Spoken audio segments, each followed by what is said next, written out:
लेकिन यहाँ पे सिर्फ एंड होगा, यहाँ पे और नहीं होगा, क्योंकि ये जो एलिमेंट है वो दोनों में, और यहाँ पे हम लोग बोल सकते हैं एंड भी चल सकता है, पर एंड और दोनों होगा, ठीक है। बट यहाँ पे स्ट्रिक्टली एंड ही होगा, क्योंकि ये जो एलिमेंट है सिर्फ दोनों में होगा, तो ही हम लोग उसको इंटरसेक्शन बोल सकते हैं, ठीक है। जैसे इसका प्रॉपर्टी था वैसे इसका भी प्रॉपर्टी हम लोग देख लेते हैं, प्रॉपर्टीज, ठीक है। पहला प्रॉपर्टी हम लोग का यही है कम्यूटेटिव का, A intersection B is equal to B intersection A का बी के साथ इंटरसेक्शन या बी का ए के साथ इंटरसेक्शन, दोनों का आंसर क्या आने वाला है, सेम, ठीक है। A intersection B intersection A, दोनों का आंसर सेम, ठीक है। उसके बाद अगर मैं बोलता कि मेरे पास ए इंटरसेक्शन एम्प्टी सेट, कोई एक सेट ले लिया मैंने एम्प्टी सेट, ठीक है। एम्प्टी सेट मतलब कुछ भी नहीं है इसके अंदर, तो इसके साथ अगर मैं लूं इंटरसेक्शन, कुछ है क्या इंटरसेक्शन, कुछ इंटरसेक्शन है नहीं है, कुछ भी इंटरसेक्शन नहीं है, मतलब उसके साथ इंटरसेक्शन एम्प्टी सेट ही आएगा, ठीक है। इसी तरह अगर मैं बोलता हूं A intersection A complement, A intersection A complement अगर मैं लेता हूं तो क्या आएगा, ठीक है। इसको समझने के लिए तो लेते हैं यूनिवर्सल सेट। यूनिवर्सल सेट अभी मैंने लिखा था 1 2 3 से लेकर 10 तक, ठीक है। ए हमारे पास था 1 4 7 और ए कॉम्प्लीमेंट जो है हमारे पास, ए कॉम्प्लीमेंट वो हमने लिखा अभी क्या 2 3 5 6 8 9 10, ओके, ये हमारा हो गया कॉम्प्लीमेंट, ठीक है। अब ए कॉम्प्लीमेंट, इन दोनों में कुछ कॉमन है क्या, नहीं है। Intersection of complements do not have any common, यानी यहाँ पे भी क्या आएगा एम्प्टी, कुछ कॉमन नहीं आता, समझ में। अब दोनों में, ठीक है, इंटरसेक्शन होगा, ये हो गया। अब हम लोग को सबसेट से भी पता था कि अगर सबसेट हुआ तो क्या होगा, इस केस में आता है यूनियन में। अगर मैं बोलता हूँ कि कोई एक छोटा सेट है, सबसेट है, तो उनका यूनियन क्या आएगा, ठीक है।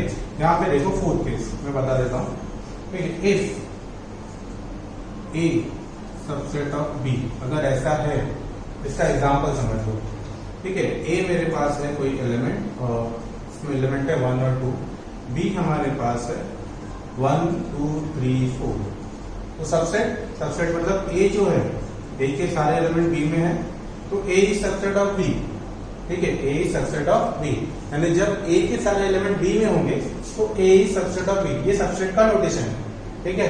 देन ए यूनियन बी अगर हम लोग निकालेंगे क्या आएगा, बताओ। यहाँ पे ए यूनियन बी क्या आ सकता है, बोलो। ए यूनियन बी क्या आ सकता है, A union B set of all element. All element हमारे पास क्या है, set of all element. All element क्या है 1 2 3 4, A union B 1 2 3 4 that is equal to B. तो जब कोई छोटा सेट किसी बड़े वाले सेट के अंदर है तो यूनियन लेंगे तो वो बड़ा ही आएगा हमारे पास, that is equal to B. अब इसी में अगर मैं बोलता हूं, ठीक है, ए इंटरसेक्शन बी लेंगे, इंटरसेक्शन यानी कॉमन क्या हमारे पास 1 और 2, ये जो कॉमन है, ठीक है, कॉमन एलिमेंट क्या हमारे पास, ये फोर्थ वाला जो होगा ए इंटरसेक्शन बी, दोनों में जो कॉमन एलिमेंट है वो क्या हमारे पास, इंटरसेक्शन में जो छोटा, सॉरी ए है ना, अगर मैं बोल रहा हूं सॉरी ए, अगर मेरे पास छोटा ए सबसेट ऑफ बी छोटा, देन ए इंटरसेक्शन बी छोटा हमारे पास ए, ठीक है, समझ में आया। ए सबसेट ऑफ बी, जब ए मेरा छोटा सेट है तो ए इंटरसेक्शन बी क्या आएगा हमारे पास ए। तो ये हो गया हम लोग का सबसेट से रिलेटेड, सबसेट वाला ही बता दिया मैंने, यूनियन ऑफ सेट। तो यूनियन जो बेसिकली है यूनियन ऑफ टू सेट, क्या होता है, मतलब सेट ऑफ ऑल एलिमेंट। तो यहाँ पे हम लोग लिख सकते हो इट इज ऑल एलिमेंट, ठीक है। और intersection of two sets means common element, ठीक है। इससे थोड़ा और आइडिया हम लोग का क्लियर हो गया, कॉमन एलिमेंट, तो all element and common element, ठीक है। ये हो गया हम लोग का कॉन्सेप्ट, ठीक है। अब आते हैं नए कॉन्सेप्ट की तरफ। आगे जो हमारा कॉन्सेप्ट है वो हम लोग का है element, number of element in a set, ठीक है।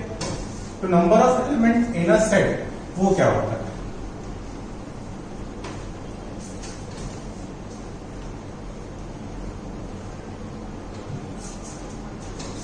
नेक्स्ट कॉन्सेप्ट हम लोग का है number of element of a set. Number of element of a set, number of element क्या होता है? कोई एक सेट लिखा मैंने, सपोज कि ए में एलिमेंट है मेरे पास, suppose A B C D, तो इसमें नंबर ऑफ एलिमेंट कितने एलिमेंट है इसमें? 1 2 3 4, तो number of element, okay, number of element कितने हो गए? Number of element in set A कितने हो गए हमारे पास? 4। अब इसको लिखते कैसे हम लोग? मैथमेटिकली हम लोग लिखते हैं नंबर ऑफ, यानी एन ब्रैकेट करके A, number of element in set A is 4, number of element in set A is 4। तो ये हो गया हम लोग का।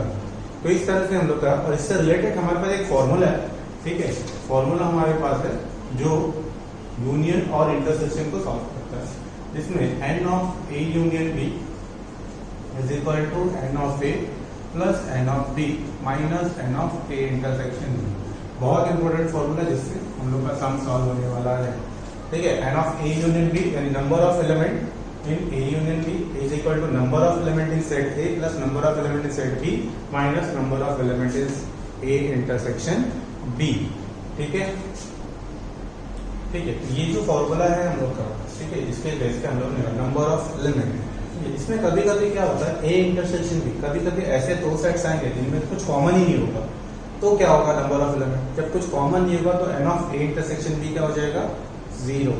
जैसे कि यहाँ पे एक एग्जाम्पल ले लेता हूँ मैं, ठीक है। ए हमारे पास है एक सेट, ठीक है, जिसके एलिमेंट है हमारे पास ए बी सी, और बी हमारे पास है डी ई एफ, ठीक है। Number of element in A कितना हमारे पास? 3। Number of element in B कितना हमारे पास? 3। दोनों में कुछ कॉमन है क्या? ए इंटरसेक्शन बी है क्या? नहीं है। जब नहीं है तो फिर इसके एलिमेंट क्या हो जाएंगे? N of A intersection B 0। अब ए यूनियन बी क्या आएगा हमारा? A union B A B C D E F, है ना, A B C D E F. तो नंबर ऑफ एलिमेंट कितना आ जाएगा हमारे पास? ठीक है। अब ये फॉर्मूले में पुट कर लो, देखो आ रहा है क्या? Yes, N of A union B हमारे पास है 6, एन ऑफ ए हमारे पास है 3, एन ऑफ बी हमारे पास है 3, और ये हम लोग का है 0। मतलब अब हमारे पास जो फॉर्मूला बना वो क्या बना? कब? जब हमारे पास ए इंटरसेक्शन बी 0 हो जाएगा, ये वाला पार्ट निकल जाएगा, सिर्फ ये बचेगा, ठीक है। अब ये वाले क्वेश्चन को लेके हम लोग एक सम करते हैं, एक्सरसाइज 1.4। इस एक्सरसाइज 1.4 में हमारे पास बहुत सारे क्वेश्चन है, वर्ड प्रॉब्लम्स है, लेकिन पहले हम लोग करेंगे इस टॉपिक से रिलेटेड, ठीक है। तो पहले हम लोग देख रहे हैं, यहाँ पे कुछ क्वेश्चन है हमारे पास, N of A union B और N of n A intersection B, ये दिया हुआ है, जिसमें हमको एन ऑफ बी फाइंड करना है, ठीक है। सो हमें क्वेश्चन,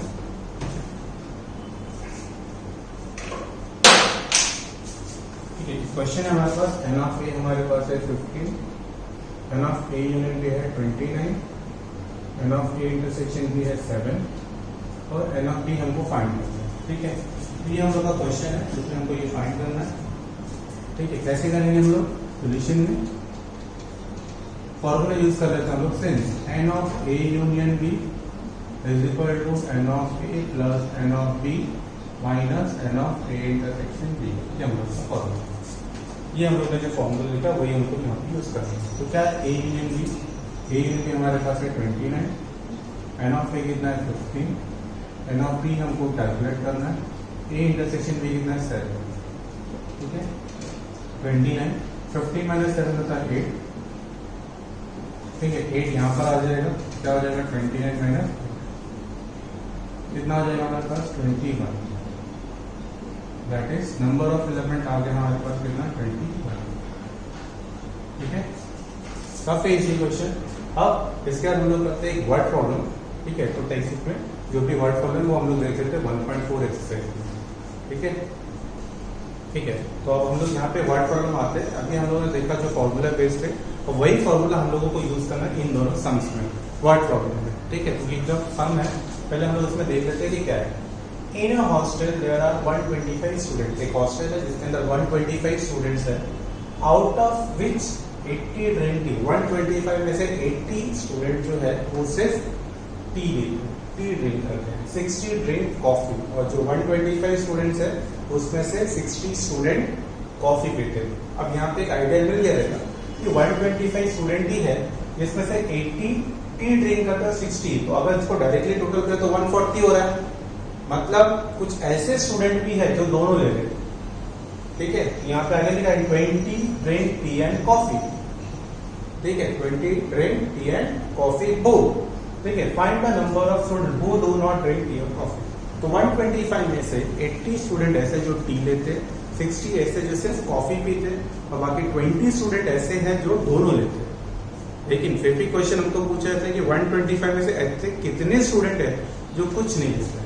तो पहले हम लोग फाइंड करेंगे कि ऐसे कितने स्टूडेंट है, टोटल नंबर ऑफ स्टूडेंट जो आइदर टी या कॉफी या दोनों लेते हैं। एंड और जो मैंने बोला था यूनियन में, एंड और तो एंड और का यहाँ पे आ रहा है कि ऐसे कितने स्टूडेंट है जो आइदर टी और कॉफी और बोथ, ठीक है, दोनों लेते हैं। यहाँ पे सॉल्व करने के लिए सबसे पहले हम लोग क्या करेंगे, let A equal to set of student taking tea या drinking tea, who drink tea, ठीक है। ये लिखा B set of student who drink coffee, ठीक है। तो अब यहाँ पे हमारे पास ये एन ऑफ ए जो टी ड्रिंक करते हैं कितने 80, जो कॉफी लेते हैं वो कितने हमारे पास 60, और जो दोनों लेते हैं therefore N of A intersection B हमारे पास है 20। ये आ गया। अब जो फॉर्मूला है पहले उसको यूज कर लेते हैं। Since N of A union B is equal to N of A plus N of B minus N of A intersection B, value put कर लो, कितना आ जाएगा 80 प्लस 60 माइनस 20, कितना आ जाएगा 120। तो ये हो गया हम लोग का N of A union B. मतलब 125 में से 120 स्टूडेंट ऐसे हैं जो आइदर टी और कॉफी और बोथ, मतलब 120 स्टूडेंट है। तो बाकी जो बचे 5 स्टूडेंट वो क्या लेते हैं, they do not take tea और कॉफी। तो नंबर ऑफ स्टूडेंट